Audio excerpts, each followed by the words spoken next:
51 বছর দেশটা স্বাধীন হয়ে গেল। 51টা বছরে 96% মুসলমান আমরা এই দেশে বাস করছি। আজও পর্যন্ত রবের একটা আইন এই দেশে কায়েম হলো না। আপনি কি জবাব দিলেন বলেন? এটা বললে আপনার কাছে যদি রাজনীতি মনে হয়, কবরে যাবেন, ফেরেশতা জিজ্ঞাসা করবে মার রব্বুকা, যে বলবেন আল্লাহ, এই বাঙালি দাঁড়া, রব মানে আল্লাহ একবারে বলে ফেললে রবের প্রথম অর্থ কি? লালন পালনকারী। 2 নম্বর অর্থ কি? আইনদাতা। তোর পরিবার সমাজ রাষ্ট্রে আল্লাহর কোন আইন ছিল বল? বলতে পারবেন না। মগুর যেটা নিয়ে এসেছিল ওটা মাটিতে পড়বে না, আপনার পিঠের উপরে পড়বে। আমি তো আপনাকে বাঁচাতে চাচ্ছি আর আপনি আমাকে শত্রু মনে করেন।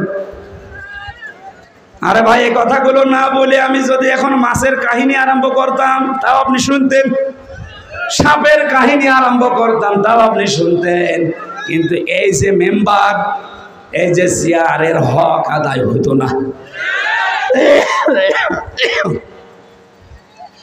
আমি আপনাকে বাঁচাতে চাচ্ছি, কোরআনের চোখ লাগিয়ে দেখতে পাচ্ছি আপনি নির্বোধ। আল্লাহর ভাষায় আপনি নির্বোধ, আপনি পাগল, আপনি বুদ্ধিমান হতে পারছেন না।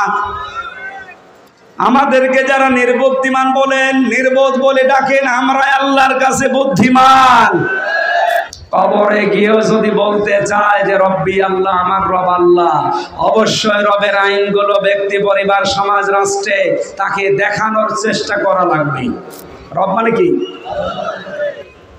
উনি যে আমাকে লালন পালন করতে পারে, বিশ্বাস আমাদের রবের উপরে আছে।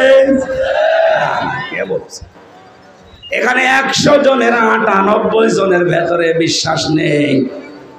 আমরা অনেকেই মনে করি আমাদের লালন পালন, আমাদের খাওয়ার দায়িত্ব, আমার ব্যবসার, আমার চাকরির, আমার জমি জায়গার। এক কথা বলেন এখানে। এই বিশ্বাস যেন আল্লাহর উপরে তৈরি হয়, এই জন্যই তাই মাহফিলটা দেওয়া। তাছাড়া সেই কুষ্টিয়া থেকে এখানে এসে আমি ভোটে দাঁড়াচ্ছি না, আর ভোটে দাঁড়ানোর সম্ভাবনাও নেই।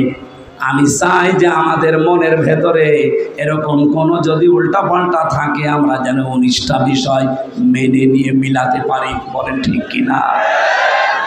আজকে থেকে আমরা যারা আল্লাহকে রব বলে মানি, তামাম দুনিয়া একদিকে হয়ে গেলেও আমার রিস্কের দায়িত্ব যার। উনি আমার ব্যবসা ছাড়া, চাকরি ছাড়া, জমি ছাড়া অবশ্যই উনি লালন পালন করছেন। মায়ের পেট থেকে আরম্ভ করেছেন, এখনো করছেন, কিয়ামত পর্যন্ত হায়াত পেলে উনি করবেন। এটা আমার প্র্যাকটিক্যাল লাইফে নিয়ে আসা দরকার, বিশ্বাস সহ।